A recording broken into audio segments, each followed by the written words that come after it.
There's really an endless number of books dealing with Himalayan art. From auction catalogs to private collections, museum collections.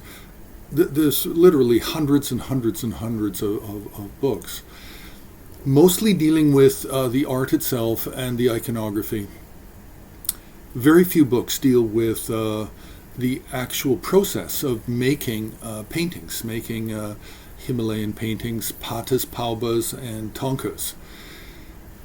But what we do have is one book. We have one publication. It was done, I believe it was 1984, and it's called Tibetan Thangka Painting Methods and Materials, and it's by David Jackson and his wife Janice Jackson. Now, David is more of the scholar. He was also a professor later. He was a professor in Hamburg after the book came out. But his wife Janice was actually the artist. She was actually the one that was studying painting. And I remember actually back in 1975 on a trip to India, they were actually there doing research. We spent about 6 weeks or 2 months in the same location as they were doing some research. So this publication, Tibetan Thangka Painting, is really the best. Now, just a little warning though, there's a couple of editions, so the cover is different on the different editions, so don't be worried about that. It's the title you're looking for and the authors, David and Janice Jackson. Now, what is special about this book is it actually goes into the creation of a painting.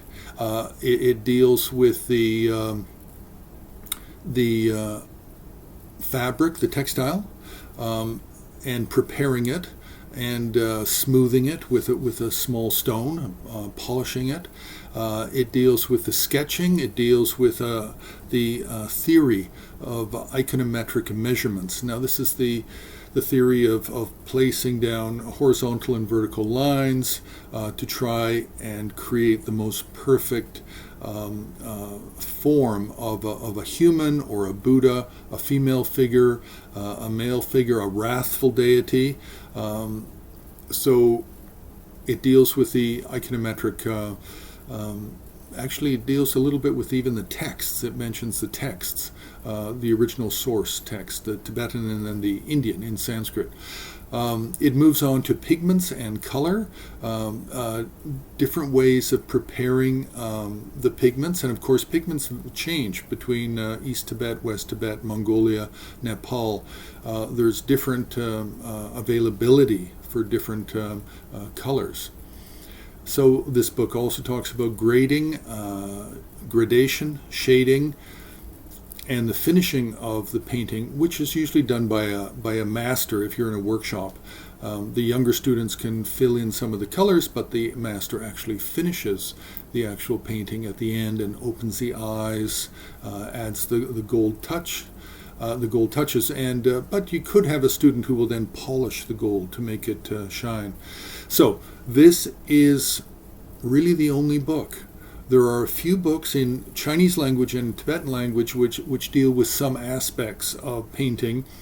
I'm sure there's more in the last 10 years. I've just not been paying attention. But in the English language, this book, Tibetan Thangka Painting, is absolutely essential.